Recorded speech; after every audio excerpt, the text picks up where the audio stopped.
Oi, meus queridos, então vamos dar hoje continuidade ao nosso estudo e hoje nós vamos falar sobre a membrana da célula, especificamente sobre as características dessa membrana celular e também do transporte de moléculas ou substâncias que acontecem por essa membrana celular ou através dessa membrana celular.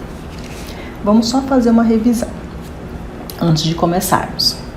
Sabemos que toda matéria do nosso universo, então, é feita de átomos. Esses átomos, então, se unem e formam moléculas químicas, como, por exemplo, a molécula da água, que é H2O, 2 hidrogênios e um átomo de oxigênio. E no caso dos seres vivos, nós temos as moléculas químicas dos seres vivos, chamadas de biomoléculas, que são carboidratos, proteínas, lipídios e ácidos nucleicos. Essas biomoléculas se juntam, então, para formar a membrana celular e também as organelas da célula. E a união dessa membrana celular com as organelas, então, nós temos o que chamamos de célula. Lembrando que todos os seres vivos são formados por célula. E aí, essas células, elas podem ser classificadas em 3 tipos. As células procarióticas, que são as células bacterianas e as células cianobactérias. São procarióticas porque na biologia tudo que começa com pro é primitivo, é primeiro. Tá?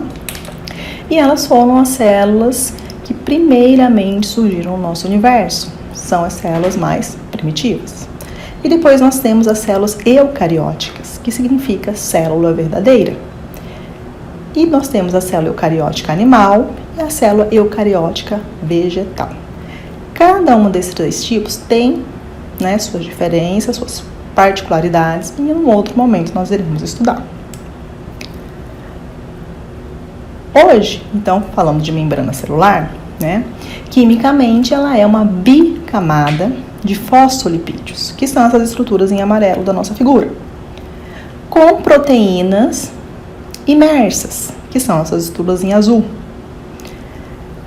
E ligada a essas proteínas, nós podemos ter carboidratos, que aí nós temos o que vemos aqui, uma glicoproteína. E também aos lipídios pode estar também ligado a carboidratos. Nós temos o glicolipídio. Temos aqui também o colesterol, fazendo parte dessa camada, que também é um lipídio. E uma das principais funções dessa membrana celular é, então, delimitar ou separar o espaço intracelular, o espaço dentro da célula, do espaço extracelular, que é o espaço fora da célula. Permite também a modificação da forma da célula, o tamanho da célula, porque essa membrana ela é flexível, ela é maleável. Regula o transporte de substâncias para dentro e para fora da célula. Também faz o reconhecimento e a adesão entre células. Lembrando que o nosso corpo tem milhões de células, que estão uma ao lado da outra. Uma se reconhecendo, outras fazendo adesão. E também a comunicação entre células e a comunicação com o meio ambiente, ou meio extracelular.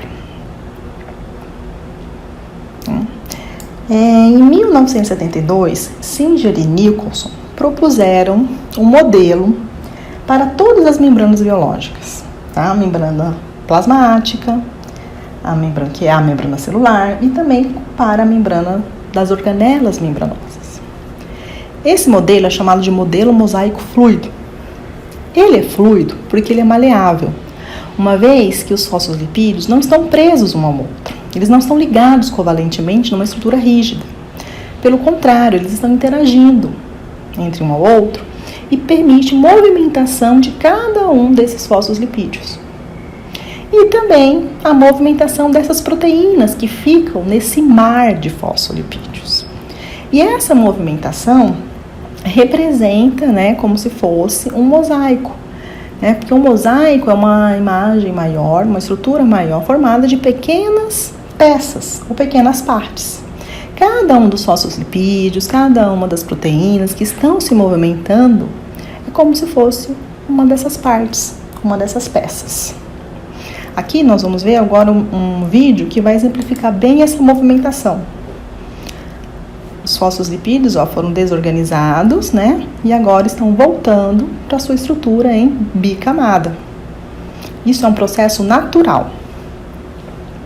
Aqui nós temos em verde no nosso vídeo as proteínas, né, da membrana. Algumas são transportadoras, permitindo passagem de substâncias por essa membrana.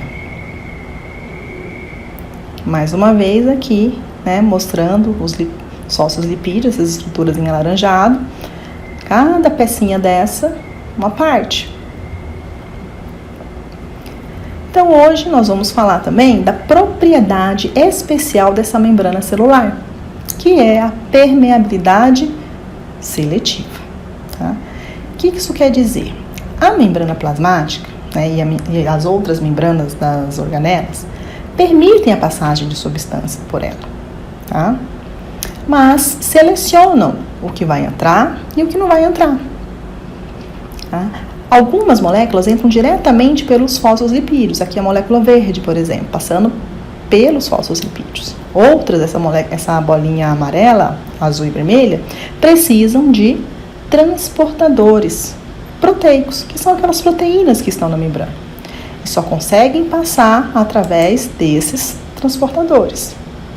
E existem outras moléculas que nunca vão conseguir passar, porque elas não podem entrar na célula.